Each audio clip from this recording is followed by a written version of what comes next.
ফ্যাসিবাদ বিরোধী আন্দোলন এবং জুলাই আগস্টের আন্দোলন এই দুইয়ের মধ্যে সরকারের উপদেষ্টারা বিভাজন রেখা তৈরি করেছে বলে অভিযোগ করেছেন বিএনপির সিনিয়র যুগ্ম মহাসচিব রুহুল কবির রেজভী। সোমবার দুপুরে নয়াপল্টনে বিএনপির কেন্দ্রীয় কার্যালয়ের সামনে এক সমাবেশে তিনি এই অভিযোগ করেন। রেজভী বলেন, জুলাই আগস্টের যে চূড়ান্ত আন্দোলন, এটা তো গত ১৫ বছর গণতন্ত্রকামী রাজনৈতিক দল বিএনপির নেতৃত্বে যে আন্দোলন করা হচ্ছে তার চূড়ান্ত বহিঃপ্রকাশ। এই ১৫ বছরের মধ্যে ইলিয়াস নেই, চৌধুরী আলম নেই, সুমন নেই, অদৃশ্য করা হয়েছে। এদের কেন করা হয়েছে? কারণ এরা সোচ্চার ছিল অবাধ সুষ্ঠু নির্বাচন এবং ফ্যাসিবাদ থেকে বাংলাদেশকে মুক্তি ঘটানো। এ কারণে ওরা জীবন দিয়েছে।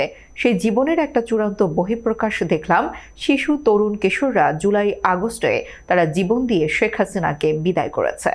আমি উপদেষ্টা সাহেবদের বলবো, আপনারা এই ১৫ বছর ১৬ বছরের আন্দোলন আর জুলাই আগস্ট আন্দোলনের মধ্যে বিভাজন রেখা তৈরি করছেন কেন?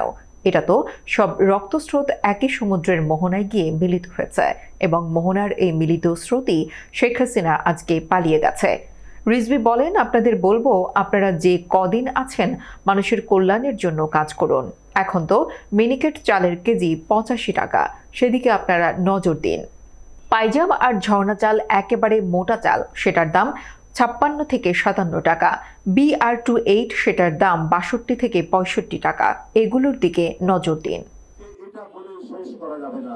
আমি আগেও বলেছি যে বাসের মধ্যে আপনার কলেজের ছাত্রী রূপাকে সিরাজগঞ্জের মেয়ে টাঙ্গাইলে তাকে কিভাবে নির্যাতিত করা হয়েছে আপনারা জানেন।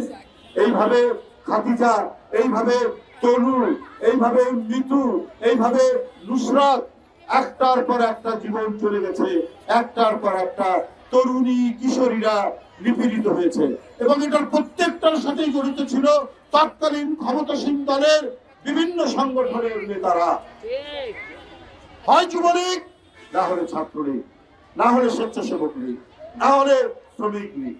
এদের আধিপত্যের কারণেই এইটা বিস্তার লাভ করেছে।